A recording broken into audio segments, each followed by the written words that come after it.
कि आप भागवत करते हैं और भागवत में जाकर के बहुत सारी बहनें क्या करती हैं, सिर पर कलश रखती हैं और शास्त्री जी आगे आगे चलते हैं और पीछे पीछे कलश की यात्रा चलती है। यही होता है ना। और लौट करके आते हैं और सारे कलश मंच पर सजा दिए जाते हैं, सारे कलश मंच पर लगा दिए जाते हैं और फिर उनकी परिक्रमा भी होती है। और उसके बाद शास्त्री जी कहते हैं आप लोग इसमें से कलश उठाना, एक दोनों हाथों से देखते हैं किसका कलश घूमता है। वो भाग्यशाली कन्या होगी या वो भाग्यशाली बहन होगी जिसका कलश घूम जाता है। आप लोगों ने शायद प्रैक्टिकल किए भी होंगे और नहीं किए होंगे तो कर लेना। तो कलश घूमने का मतलब क्या है? कलश घूम जाए तो भाग्यशाली बन जाओगे। आज तुमने जो सिर पर कलश रखा है वो कलश क्या है कि ये तुम्हारा मन क्या है, ये कलश है। ये क्या है? तुम्हारा एक कलश है। इस कलश में और उस कलश में क्या होता है? पानी पानी होता है ना, अमृत होता है ना। वो इस कलश में तुम्हें क्या भरना है? ज्ञान का अमृत भरना है। इस ज्ञान अमृत से जब ये कलश भर जाएगा, कब? जैसे वो घूम जाता है, थोड़ा सा भाग्य बन जाता है, आपको थोड़ा मन घुमाना है।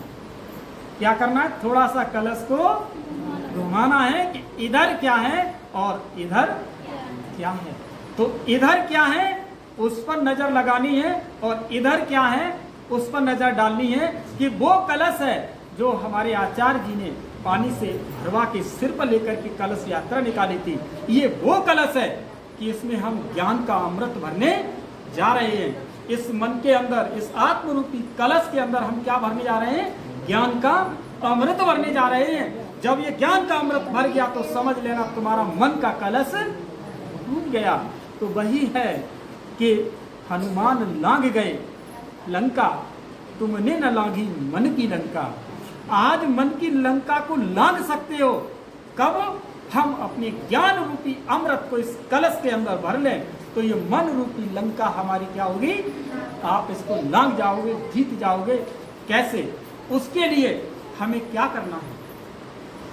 हमें उसके लिए क्या करना है और क्या सोचना है? क्या सोचना है कि ये शरीर के अंतर्गत, जैसे आप किसान हैं, आप लोग कौन है? किसान हैं, सभी खेती से जुड़े हुए हैं। आप लोगों के घरों में गेहूं के दाने होते हैं और वो गेहूं के दाने जब आप चौखट पर रखते हैं तो क्या वो अंकुरित हो जाएगा? गेहूं अंकुरित हो जाएगा। कब होगा अंकुरित? कब होगा अंकुरित? जब हम उस गेहूं के दाने को खेत में ले जाएंगे। कहाँ ले जाएंगे? खेत में जब लेके जाते हैं तो हमारा गेहूं का दाना कैसा हो जाता है? अंकुरित होता है। कहने का भाव, कब? उस गेहूं के दाने का खेत कौन है? गेहूं को अंकुरित होने का खेत हमारी धरती है। हमारी क्या है? धरती है, जमीन है। ये तुम्हारे अंदर पड़ा, यहाँ पर एक आत्मरूपी बीज है। यहाँ कौन पड़ा है आपके अंदर? एक आत्मरूपी बीज पड़ा है और इस बीज को तुम्हें क्या करना है? अंकुरित करना है। तो इस आत्मरूपी इस बीज का खेत कहाँ है? इस आत्मरूपी इस बीज का अंकुरित करने के लिए इसकी जमीन कहाँ है? क्योंकि ये आत्मा का जो तत्व है, मैंने कहा ना 5 तत्व आपके अंदर हैं और 5 तत्व प्रकृति में हैं। तो हमें अपने तत्वों से, एक दूसरे तत्वों से हम समरूप हैं, लेकिन इस तत्व का जो तत्व है वो एक छठा तत्व है, वो प्रकृति का महातत्व है। माना हमें उस आत्मरूपी इस तत्व को, आत्मरूपी इस बीज को इस आकाश रूपी खेती में हमें लेके जाना है। तो हम लेके चले तो हमें आत्मरूपी इस खेती में जब इस बीज को लेके जाएंगे तो इस आकाश में जब हम अपने मन को, आत्मरूपी इस बीज को, इसे खुलने के लिए क्या देंगे? उसको खुला उड़ने के लिए पूरा मौका देंगे तो इसे आनंद आएगा। क्या आएगा? आनंद। जैसे आप लोग पक्षी कहाँ उड़ते हैं? आकाश में जब पक्षी उड़ते हैं, खुले में उड़ते हैं, बड़े मस्त होकर उड़ते हैं, और आप अपने इस आत्मरूपी पंछी को, इस आत्मरूपी इस बीज को इस खुले आकाश में उड़ने का क्या देना है? मौका देना है। जब ये आत्मरूपी बीज, ये आत्मरूपी पंछी जब इस आकाश में उड़ेगा, खुलेआम उड़ेगा, निडर होकर उड़ेगा, तो उसे क्या मिलेगा? आनंद मिलेगा। क्या मिलेगा? आनंद मिलेगा। उसे आकाश से प्यार मिलेगा, उस आकाश से उसे क्या मिलेगा? शांति मिलेगी, उसे खुशी मिलेगी।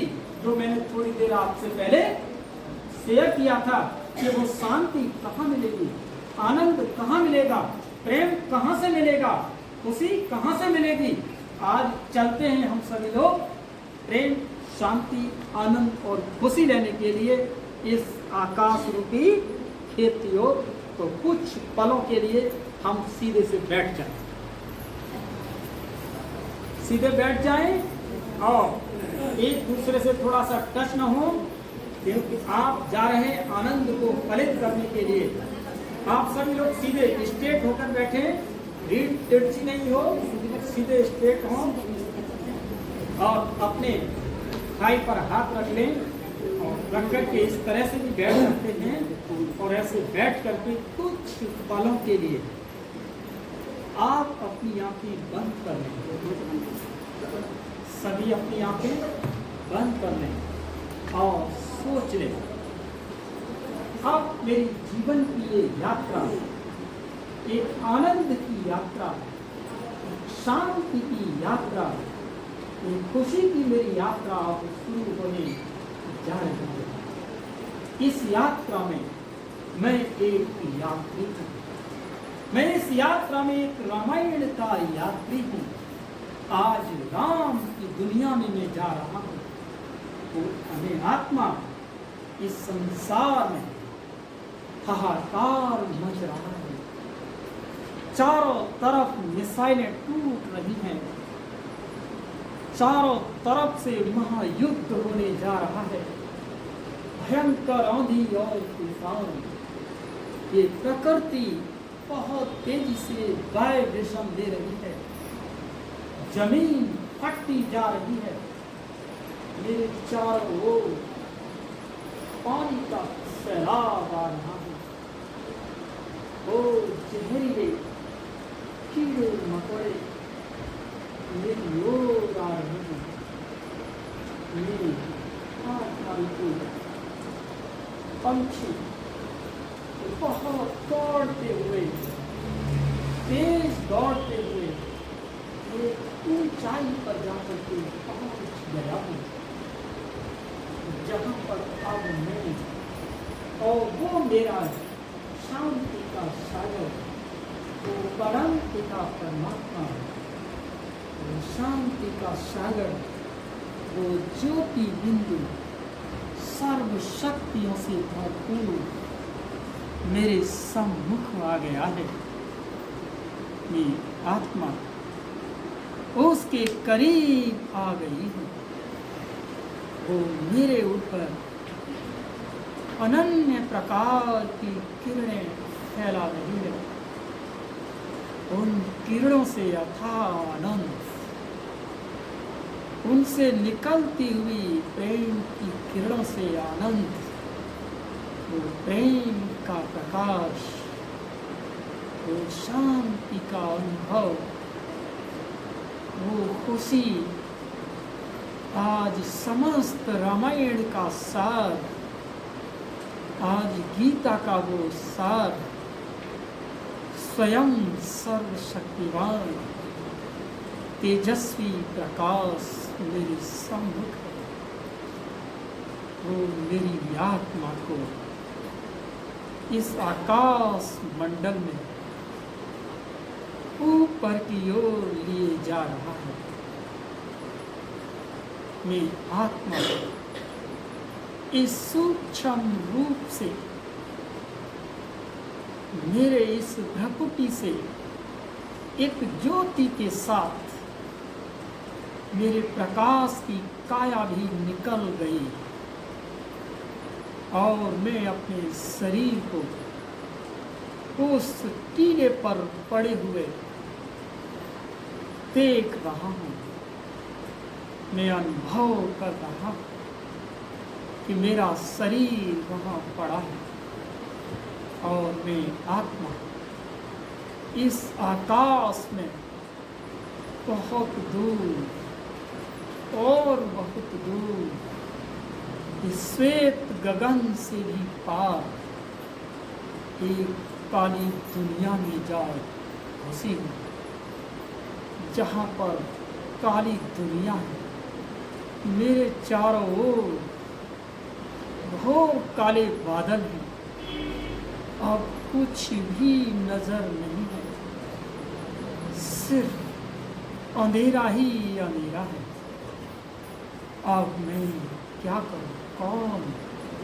वही मेरे स्वामी, मेरी आत्मा का स्वामी, वो सदानंद शिव परमात्मा एक महाज्योति के रूप में मेरे सम्मुख प्रशस्त हो गया। मेरी आत्मा अपने अंदर शांति, सुख, आनंद, खुशी का अनुभव कर रही है। ये मेरे सौभाग्य का दिन है। कोई मेरे पुण्य जन्मों का कर्म है। मैं मान अपमान के कारण आज के दिन, आज संसार में यथा समय पर आ पहुंची हूँ। ये मेरी किस्मत है, मेरा भाग्य है कि आज तक मैं प्रभु परमात्मा से इतने दिनों तक दूर रहा। ये मेरे दुर्भाग्य का दिन आज पूर्ण हुआ है और मेरे भाग्य का दिन बन चुका है। मेरी आत्मा भरपूर हो रही है, शांति से भरपूर हो रही है और तृप्त हो गई है। और कुछ ही पलों में मेरी आत्मा इस सृष्टि के संसार में उसी महा विनाश के समय इसी सृष्टि के रंगमंच पर, इस प्रकृति के सिंहासन पर उन्हें वापस आ गई और मैं अपनी आंखों को खोलकर इस संसार को देख रही हूँ। मैं उन्हें इसी संसार में आ गई। सभी अपनी आंखें खोलें और एक दूसरे को देखें। ये वही तो मेरे हैं। मैं इनके साथ पहले भी थी और आज मैं 5000 वर्षों के बाद उन्हीं से मिल रही हूँ जो ये मेरे थे। और मैं कुछ समय के बाद इन्हीं से बिछुड़ जाऊंगा, इन्हीं से बिछुड़ जाऊंगी और मिलूंगी 5000 वर्षों के बाद। तो शांति शांति शांति।